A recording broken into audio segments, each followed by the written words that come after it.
Mababaw lang kaligayahan ko pag na-text ako ng mga kaibigan ko na gumamit ng manok. Masaya na ako doon. Ganun lang. Always produce the best rooster para yun ang magbigay ng karangyaan sa atin. And with that, makilala tayo. Ako nga pala si Manny De Lieva ng MD Yuri Integrated Farm. Dito po tayo sa Sitio Kampuestuhan, Barangay Kabatangan, Talisay City. Welcome po kayo dito sa home of the Allen Roundheads.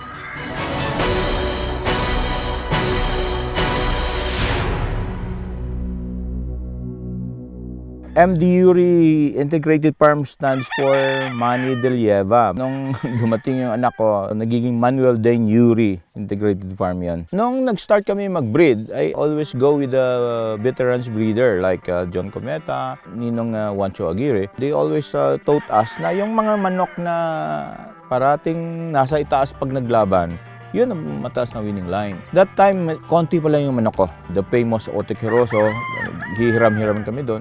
Until such time na nakapag-establish din ako ng gusto kong linya. Nakakuha ako ng Allen through sa isang friend din sa Manila, galing Alabama. So nakakuha ako doon ng Trio na Allen. Hindi siya ganun kaganda kasi malaking manok. Asal looking siya. Nag-breed kami ng white leg, nag-breed kami ng yellow leg. But along the way, may saksak kaming hatch line doon. Nilagay natin that time is Gavilan. Pero binalik namin ulit. Binabalik-balik lang namin ulit dun sa yellow leg, white leg sila. Kahit saan mo siya i-cross, madadala niya yung instinct niya na mataas lumipad, magaling mag-cut. Ito po yung Allen natin na light. May bandera din siya, white pit, manipis ang balahibo. Kung titingnan mo, maliit, pero pag hinawakan mo talagang solid siya kasi manipis ang balahibo. So ito yung typical na na kulay. Medium station, ito yung mga itsura nila. Picom, maangat, magaling mag-cut, tsaka brainy. Crosses, pwede mo siya i-cross sa Kelso, pwede sa Hatch and Albany. Karamihan, biniblend sa sweater para yung mapigilan yung sobrang bilis ng sweater. Ito po yung dark side na Allen. Yan. White leg din siya. Kahit yung mukha, yung ulo, looks like asil. But they fight well talaga. Yun ang natin, ang mga Allens natin, dark side, saka light.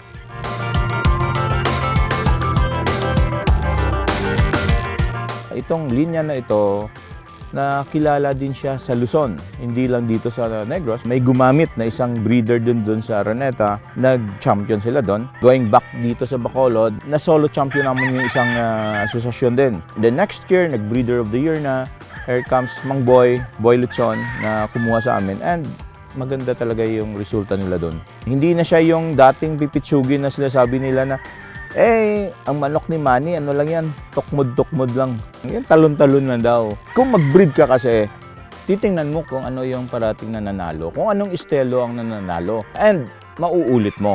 Maraming breeder doon sa Luzon na dito din kumuha ng ganung linya. Na-develop natin on that in such a way na talagang refine na siya na pwede mong sabihin na ito na yung manok.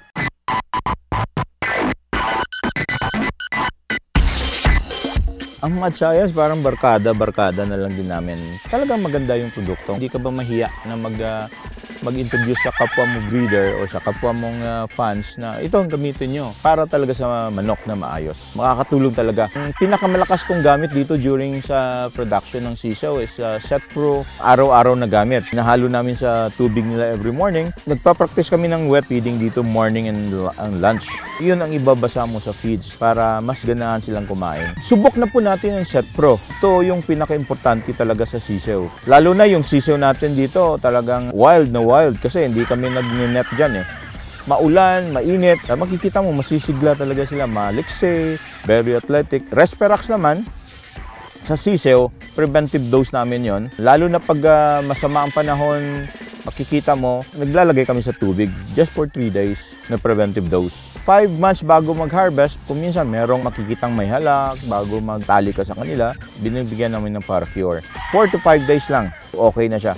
Then sa laban, winner natin na nanalo, yun din ang binibigay sa Paracure. Maganda po siya sa sugat para tanggal yung infection, madali siya makarecover. Harvest time sa MDU Integrated Farm, ang pinaka-procedure namin dito, pag wala pang tahid, hindi kami nag-harvest. So dapat at least mga 5 months and a half or going 6 months. Pag harvest, deworm natin sila ng Purge Pro. Purge Pro parang general cleansing. Matatanggal lahat ng internal parasites. The next day, ligo tayo ng Trillium. Tanggal naman yung external parasite.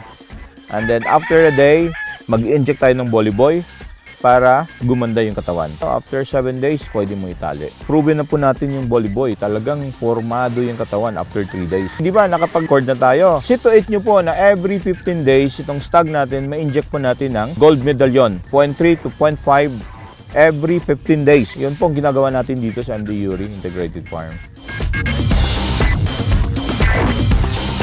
Ever since na nagtayo yung Mad Science, we've been the original endorser ng company na ito. Makikita nyo, same pa rin yung production, same pa rin yung itsura. Meaning, talagang maayos yung gamot na ginagamit natin.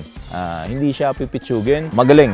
Sa mga aspirant or sa mga gustong mag-farm din, you have to start it right. Tamang material, tamang lugar ng paglalagyan mo ng farm, tsaka yung management natin, and then the upbringing ng roosters mo. Mahirap yung manok na lumaki sa sakit.